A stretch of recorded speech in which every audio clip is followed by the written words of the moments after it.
Now let us try to understand the concept of scheduling. Now, what exactly scheduling means? It is a systematic arrangement of execution of the processes. So, in short, scheduling stands for a systematic arrangement. Uh, uh, scheduling is nothing but it is a systematic arrangement. Systematic arrangement. Arrangement the management for the management of process. Just take an example, right? So like you have, say, you went into a bank, and bank, there are different sections, right? Say you wanted to withdraw money from a bank account. So what you're going to do is that you're going to process a slip, you write a withdrawal slip and give it to a bank cashier. Okay, but is it the only you who is withdrawing the money? No, it is not only you. There are other processes, other people also. So in that case, what bank cashier will do is that bank cashier will develop a queue. Bank cashier will develop a queue. Okay, so one thing is it maintains the queue of all incoming request.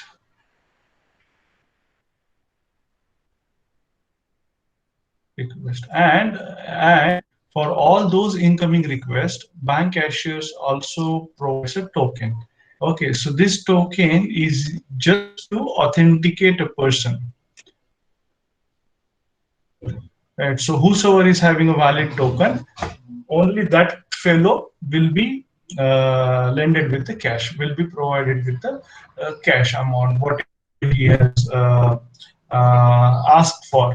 Okay, so based on the token only it is being done. So it is like thing, but like say if all are rushing to a bank counter, cash counter, then it will be very difficult to manage the distribution of the money. So the best principle is queue. So it is nothing but what you are scheduling the incoming traffic, which is requesting a certain resource. So as a matter of fact, if you look at the scheduling purpose, scheduling is nothing but a systematic arrangement of the management of the processes. This can be done by implementing a simple queue. Okay, and the system which handles this queue mechanism is called as scheduler. Okay, so there is particular system who is handling this particular queue. This is called as scheduler. Okay, so the scheduler job is in particularly manage the all incoming request of utilization of the resource in such a way that in a systematic way that the overhead on the system should be less. Okay, so what is job of the scheduler? Job of the scheduler, basically objective, you can say. Objective of the scheduler is to arrange, to maximize the utilization of the resource. uh, so maximizing the utilization of resource, but at the same time you have to minimize the overhead. So you have to look after this particular attribute parameters. Like, okay, so the effective scheduler will be which maximizes the utilization of the resource and with the minimum overheads. Okay, so whenever you are going to do this, we can say whenever a scheduler is going to do this, we can say we have a good scheduler. So as I said here, that the scheduling is nothing but a systematic arrangement made for the management of the processes in regards to the maximization of the CPU usage. CPU means processor usage, and quickly switching between the processor onto a CPU for a time sharing basis. Okay, so now like what exactly a time sharing basis means? Like say, see, you went to a counselor, right? You went to a counselor and counselor has taken, say for example, two patient at instance of time. So like then the time of the counselor is being divided into two number of processes. So counselor has to switch from A person to B person. Say for example, you have just to understand this, the counselor, there is a one counselor, and counselor has say queue of the patient. Okay, say for example, patient A, patient B, patient C, patient D, or likewise. So in this particular counselor, if you like say if this is a counseling room, right? If I say I move this A into the counseling room, so in this case, if it is A, so the time allocated, the whatever the time spent by C to A is exclusive. This time is exclusive time, right? Exclusive time. So it is not being shared. It is in between this. So in whenever it is exclusive, it is one to one. Okay. So one to one. Now, but if like you take it like okay, the counselor takes this A and B all together here. Okay, so this particular counselor has to switch between the time. So means this time has to be divided, shared in between A and B. Like if it is like in this case, say, it's like okay, when C is communicating with A, it is one to one. C is communicating with B, it is one to one. But overall in overall case, A and B are being taken. Means like if they are here for say for example 1 minute, right? So in this 1 minute is shared among A and B. It is being shared among A and B. So this is called as, if this is the case, this is called as time sharing system. This is time sharing system. Okay, so this you need to understand. So in this case, counselor will act as a processor. Counselor will act as a processor, and A and B are nothing but the processes that are being handled. Okay, so A and B are nothing but the processes. Okay, now in order to do this, the scheduler requires some queues. Okay, so what are those queues? Those queues are called as job queue, ready queue, device queues. Okay, so what is job queue? Job queue is means what? Whenever say for example, like see, this is called as a task queue. This is called job queue. Initially this is job queue. So means like say here the case is like okay, this is waiting. So you take the same example but waiting at reception, say for example reception.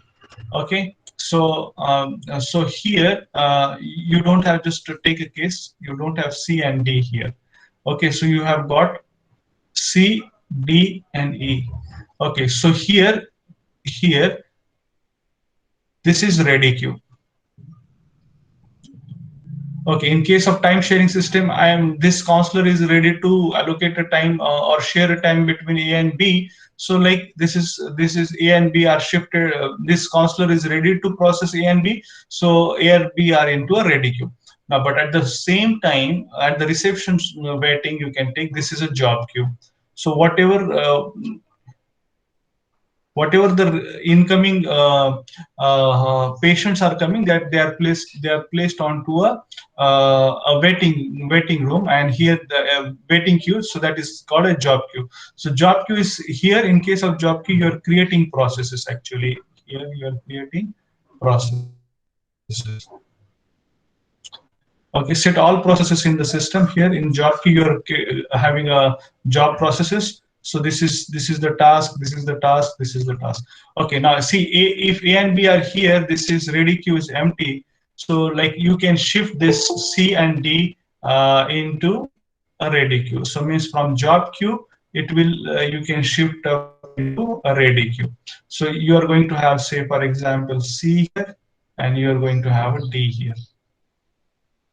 Okay, you got C and D here, right? Then once C and D are here, so this process, once they are completed, So they go to complete.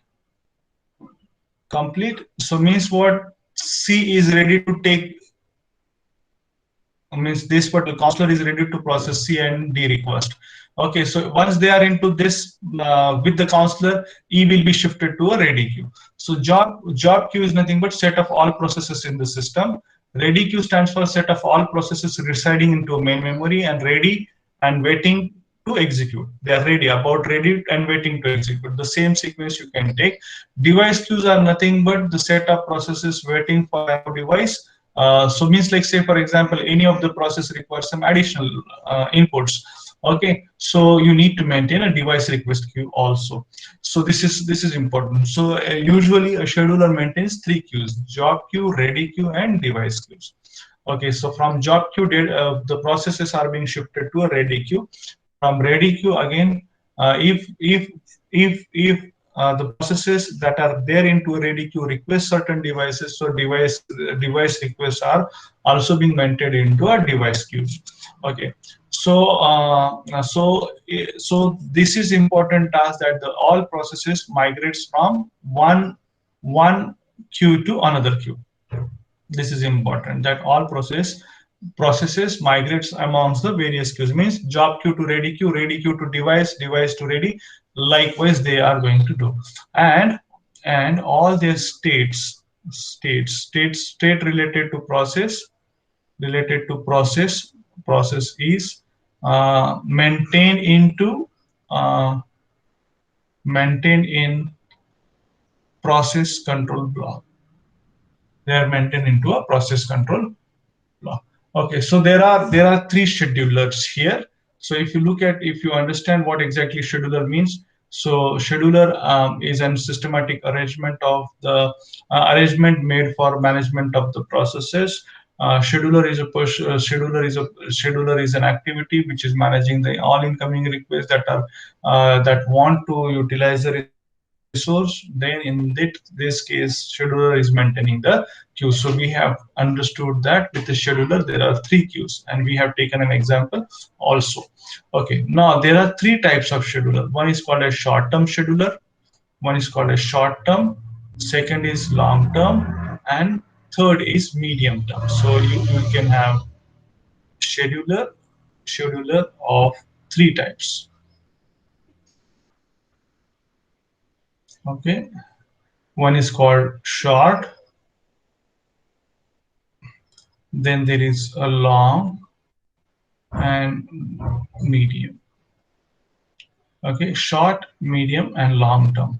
Okay, what is a short term scheduler in this case? Now short term schedulers selects the process that should be executed next and allocates the CPU. Okay, and it is usually faster. This short term scheduler is usually faster, and it faster on execution, and it switch in between the processes very quickly, right? So quick switching in between the processes, in between the processes. So this is short-term scheduler. So mainly this short stands for the switching time in between the processes. So by that it is into milliseconds, but this millisecond time must be low so that it becomes fast. Okay, so scheduler is short-term scheduler specifically selects the processes that should be executed next and allocates the CPU. Now, whenever we see that it selects the process, so it selects the process from the job queue to ready queue. Okay, so ready, it selects short term. This short term, it selects the process from ready queue. All these processes, right? So all these processes are being selected from the ready queue. So this is short-term scheduler is invoked frequently, and it is being invoked frequently. Why? Because it is being shifted in between the processes very with a minimum time. So this time is in 2 milliseconds. So due to this, it is very fast. Okay, long-term scheduler. This is called as job scheduler. Now this is called as process scheduler. This is called as CPU scheduler. CPU scheduler. Now, but if you look at this long-term scheduler, this is called as job scheduler. This is called as job scheduler. This is again this is long-term schedulers. So this is invoked infrequently. This is invoked infrequently. Not frequently means infrequently. Okay, so invoked infrequently. So this invocation infrequently, how you can determine infrequently means, instead of this switching in between the process, fast switching of the process, and quick switching between the processes, this is into milliseconds, but here you can take it into seconds and minutes. So this must be slow. So this is invoked infrequently. So this is slow. This is slow because switching time is switch time is maximum in case of it is seconds or minutes. And since if it is a millisecond switching among the processes, so it is going to be a faster. Okay, so this also controls the degree of multi-program.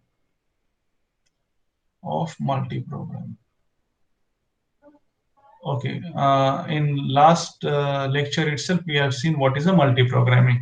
Okay, so long-term scheduler controls the degree of multi-programming. Okay, so whenever, like, if you look at short-term or long-term, in this case, short-term schedulers are fast schedulers. So this is where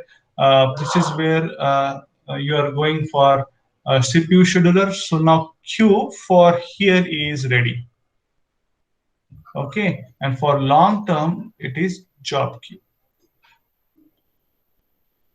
Okay, this is job queue.